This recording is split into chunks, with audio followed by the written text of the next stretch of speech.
It's time to kick ass and chew bubble gum. And I'm all out of gum. Got a video here today that Mother Goose sent over to me. He's one of my fellow tank bros, and I always encourage him to send over some fun videos they've got. This is a good video for several different reasons. One, Mother Goose plays this rather well. That may be a bit of an understatement, but also it's fun to watch some of the chat messages going through. So, barring the double chat issue of the way replays come through from World of Tanks, you'll be able to watch on the left side there, see what some of the teammates have to say. So, starting out here on Swamp, we've got Mother Goose headed north to go with the mediums. Along with him, there's a Skoda T25. There's also a Panzer T25 headed that way. Now, Skoda T25, he's wanting everybody to go far up north with him and cluster together.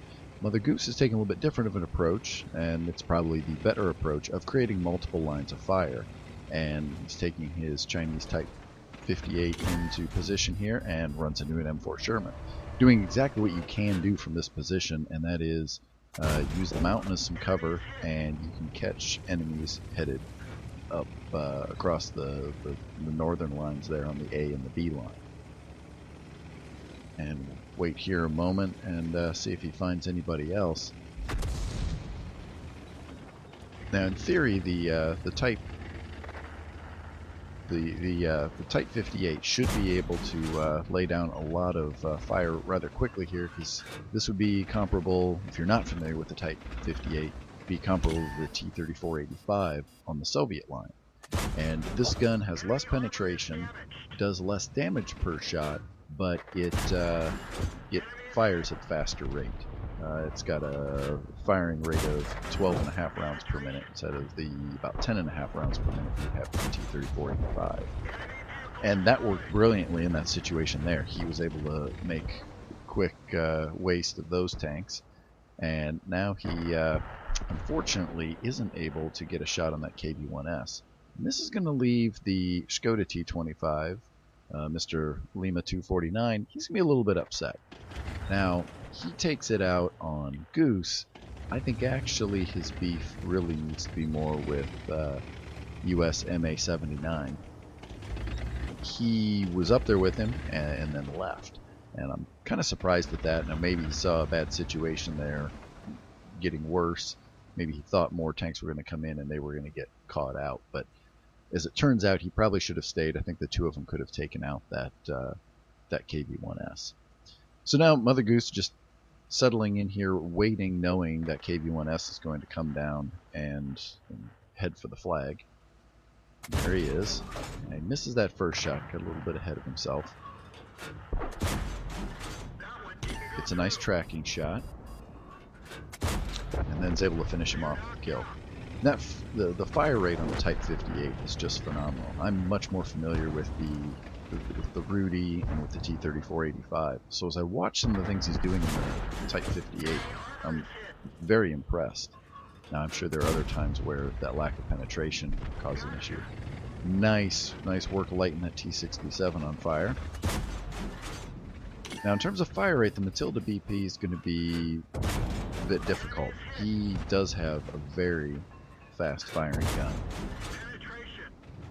I've never used the Matilda BP, but I know the regular Matilda, it feels like a machine gun. You just boom, boom, boom, getting the shots fired out. So as we look at the scores at the top, things are pretty even right now, 10-10. But Mother Goose has 4 kills, and the next best teammates at 2.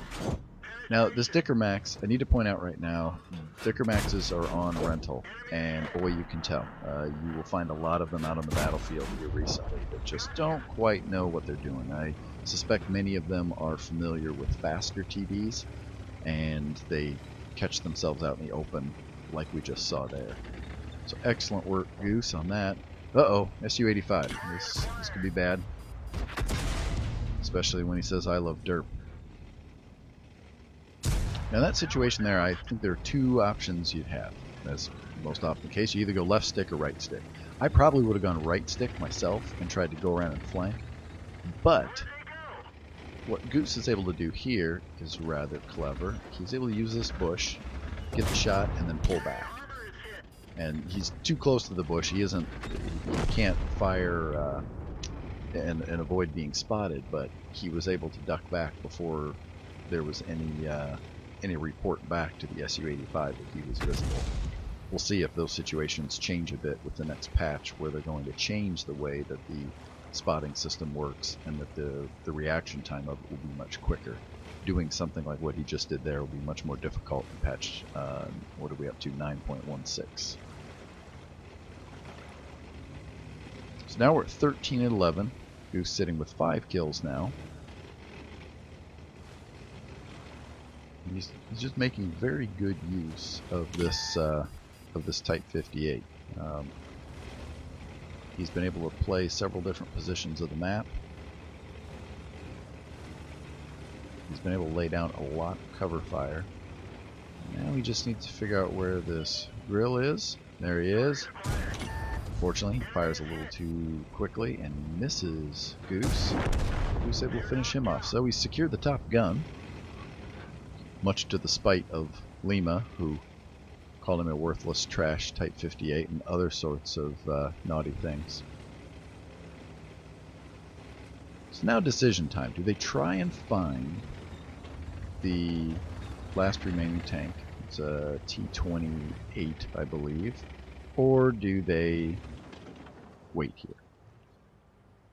Now, I am a big fan of taking advantage of the cap as a trap.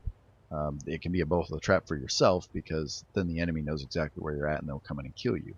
However, with superior numbers here, this should work to bring them back, and they did. Unfortunately, Goose gets racked. He goes ahead, repairs it, starts to move in. Now the question is, will his buddy, who forsaked Lima earlier in the game, will he come and help Mother Goose? This is an ideal flanking situation. The two of them can come around on either side of this hill, and neither one of them should have to take a hit. Goose can just keep him in position, keep the gun trained on him, or draw the enemy's gun pointed on him, and let the Panzer T-25 go in.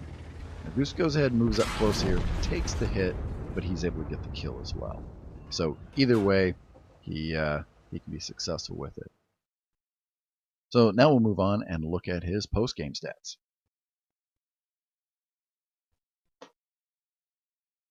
Now looking at Goose's post-game stats, mastery, I don't think that comes as much of a surprise. He got a nice host of ribbons here, lighting that T-67 on fire. It's always a good one to see. I like seeing that.